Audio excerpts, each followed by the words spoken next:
নমস্কার বন্ধুরা, রোজ সকালের মতো আজকেও সেই সকালবেলায় সেই ছাদ থেকেই আমি স্টার্ট করলাম ফুল দিয়ে, আমার গাছের নয়নতারা ফুল। আপনারা সবাই কেমন আছেন? আমি তো ভালোই আছি। চলুন সকালবেলায় রান্না বান্নায় যেটা রেগুলার কাজ আমার, সেটা একটু না দেখালে মনে হয় যেন হয় না, টাইমই হয় না। তো বাস সেটাই আমাদের হচ্ছে রান্না বান্না।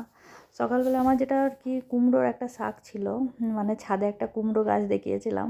ওটা কুমড়ো হচ্ছে না কিন্তু গাছটা একটু মরা মরা ভাব হয়ে যায়, তাই ভাবলাম যে ওটা কেটে সবজি করা হোক।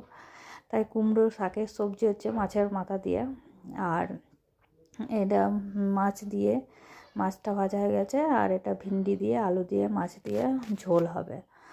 আজ বুধবার, তাই আজকে পেঁয়াজ রসুন আমরা সব কিছুই খাই, তাই আছে মাছের ঝোল আর কুমড়ো শাকের চচ্চড়ি দিয়ে আমাদের দুপুরের খাবার। আর ওই যে ওই মেয়েটাকে দেখলেন, ওরা যে পেপার চলছে উচ্চ মাধ্যমিকের, তাই একবার দেখা করতে এসেছিলো। দিয়ে আমি যে ভিডিও করছি দেখে ওর লজ্জা পেয়ে গেছে। তো ওর নাম হচ্ছে টিনু, আমরা সবাই টিনু বলেই ডাকি সাধারণত।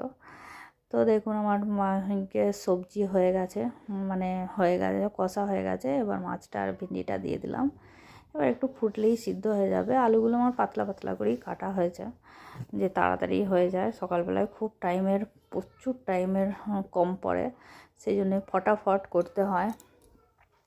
তো হয়ে গেছে, চলুন একটু ওটা ফুটুক। আমি আবার ছাদে গেছি, আবার গাছে জল দিতে।